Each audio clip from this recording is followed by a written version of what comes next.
बिस्मिल्लाहिर्रहमानिर्रहीम। अस्सलाम वालेकुम।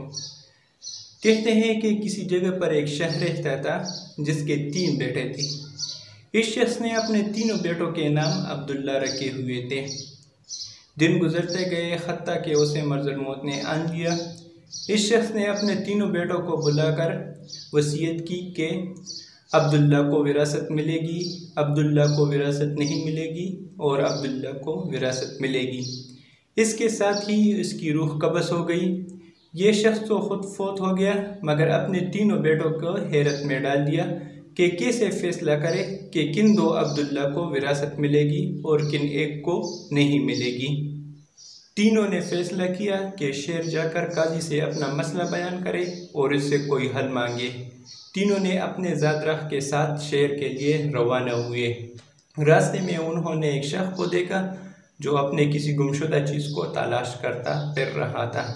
तीनों भाइयों के पूछने पर उन्होंने बताया कि उसकी ऊँटनी गुम हो गई है जिसे वो तलाश करता फिर रहा है। एक अब्दुल्ला ने पूछा कि तेरी ऊँटनी एक आंख से कानी थी? तो उस आदमी ने कहा हाँ बिल्कुल ऐसा ही था। दूसरे अब्दुल्ला ने कहा क्या तेरी ऊँटनी एक टांग से लंगड़ी थी? तो उस आदमी ने जल्दी से कहा हाँ बिल्कुल ठीक कहा आपने। एक अब्दुल्ला ने कहा क्या तेरी ऊँटनी एक आंख से कानी थी? तो उस आदमी ने कहा हाँ बिल्कुल मेरी ऊँटनी एक आंख से कानी थी। दूसरे अब्दुल्ला ने कहा क्या तेरी ऊँटनी एक टांग से लंगड़ी थी? तो उस आदमी ने जल्दी से कहा हाँ वाकई बिल्कुल मेरी ऊँटनी एक टांग से लंगड़ी थी। अब तीसरे अब्दुल्ला ने ऊँटनी के मालिक से पूछा क्या तेरी ऊँटनी की दुम कटी हुई थी? तो उस मालिक ने खुशी खुशी से कहा हाँ बिल्कुल मेरी ऊँटनी की दुम कटी हुई भी थी। तो उस ऊँटनी के मालिक ने पूछा कि अब जल्दी से बताओ कि मेरी ऊँटनी कहाँ है? तीनों अब्दुल्ला ने जवाब दिया कि बाखुदा हमें आपकी ऊँटनी के बारे में कोई इल्म नहीं, हमने उसे कहीं पर नहीं देखा। ऊँटनी का मालिक इन तीनों का जवाब सुनकर गुस्से से बिल्कुल सुर्ख हो गया और उन्होंने फैसला किया कि इन तीनों को खींचकर काजी के पास ले जाएगा। ऊँटनी वाले को पूरा यकीन था कि उसकी ऊँटनी ये तीनों ज़बह करके खा चुके हैं और अब अपने जुर्म को छुपाने के लिए ये तीनों झूठ बोल रहे हैं। ऊँटनी वाले ने जब तीनों को अपना इरादा बताया तो इन तीनों ने कहा कि हमें कोई इतराज़ नहीं, हम खुद भी काजी के पास जा रहे हैं। जब ये चारों काजी के पास पहुंचे तो ऊँटनी वाले ने काजी से अपना फैसला बयान किया। काजी ने इन तीनों से कहा कि जिस तरह तुमने ऊँटनी की निशानियां बताई है इसका एक ही नतीजा निकलता है कि ऊँटनी तुम तीनों के पास है। बेहतर यही है कि तुम तीनों अपने जुर्म का एतराफ़ कर लो। अब पहले अब्दुल्ला ने कहा कि जनाब आली हमने ऊँटनी तो नहीं देखी थी, अलबत्ता ऊँटनी के आसार ज़रूर देखे थे। जब मैंने इससे कहा कि तेरी ऊँटनी एक आंख से कानी है तो मैंने रास्ते में देखा था कि घास तो एक तरफ खूब चरा हुआ था मगर दूसरी तरफ वैसे ही मौजूद था, तो इसका एक ही मतलब था कि इसकी ऊँटनी एक आंख से कानी है। दूसरे अब्दुल्ला ने कहा कि मैंने देखा कि रास्ते में 3 कदम तो गहरे लगे हुए थे जबकि चौथा कदम मामूली पड़ा हुआ था, जिसका मतलब बस इतना ही बनता था कि ये जानवर लंगड़ा भी है। अब तीसरे अब्दुल्ला ने कहा कि ऊँटनी जब रास्ते पर अपने गोबर कराते हैं तो ये अपने दुम से इधर उधर बिखेरते हैं, जबकि हम जिस रास्ते से आते थे तो हमने देखा कि गोबर एक लाइन में सीधा पड़ा हुआ है, तो इसका मतलब यही हुआ कि इस ऊँटनी की दुम कटी हुई भी है। जबकि हम जिस रास्ते से आते थे तो हमने देखा कि ऊँटनी के गोबर सीधी लाइन में पड़ी हुई है, तो इसका मतलब ये भी हो सकता है कि इस ऊँटनी की दुम कटी हुई है जो अपना गोबर दाएं बाएं नहीं फैलाई।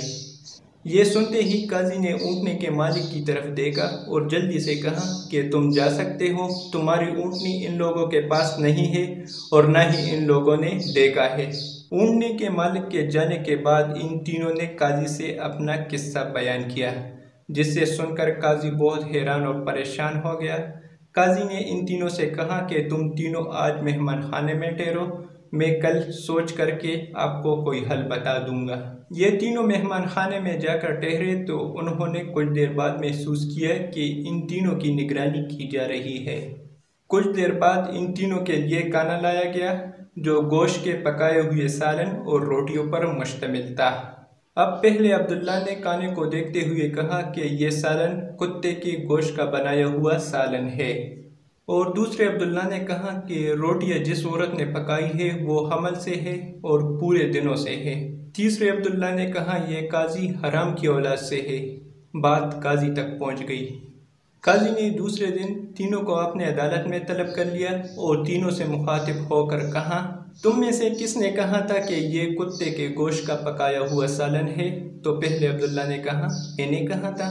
اب جب قاضی نے باورچی کو بلا کر اس سے پوچھا، اس سے دریافت کیا، تو باورچی نے اعتراف کر لیا کہ ہاں بالکل ٹھیک کہا اس نے۔ تو قاضی نے پہلے سے کہا کہ تمہیں کیسے پتہ چلا کہ یہ گوشت کتے کا ہے؟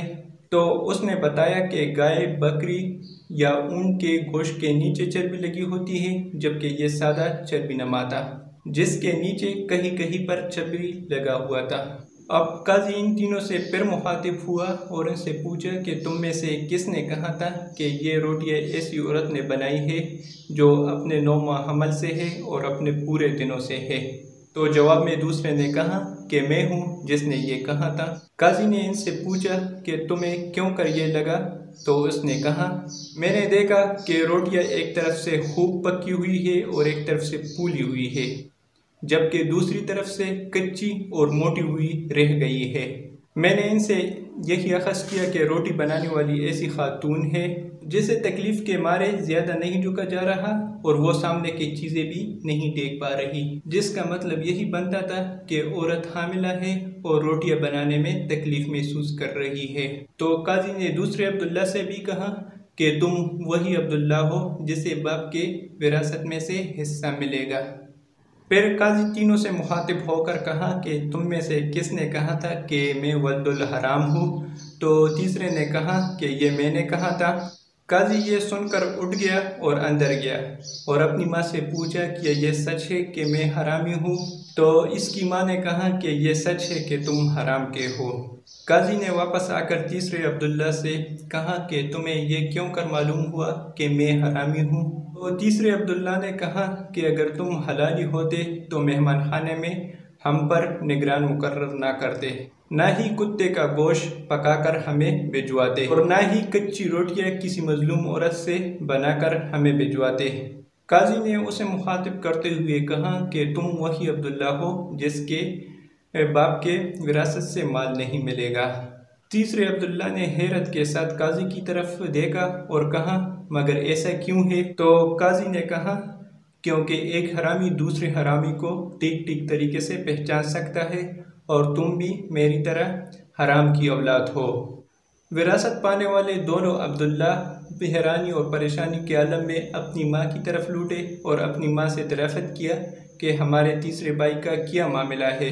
تو اس کی ماں نے کہا کہ تمہارا باپ ایک مرتبہ صبح کی نماز پڑھنے کے لیے مسجد گیا تھا، تو واپسی پر اسے اپنے دروازے پر پایا تھا، اسے گھر لایا، اس کا نام بھی تمہاری طرح عبداللہ رکھا اور اس کی پرورش کی۔ جی تو ایسے ہوتے ہیں عربوں کے حکایتیں جس میں درس بھی ہوتے ہیں۔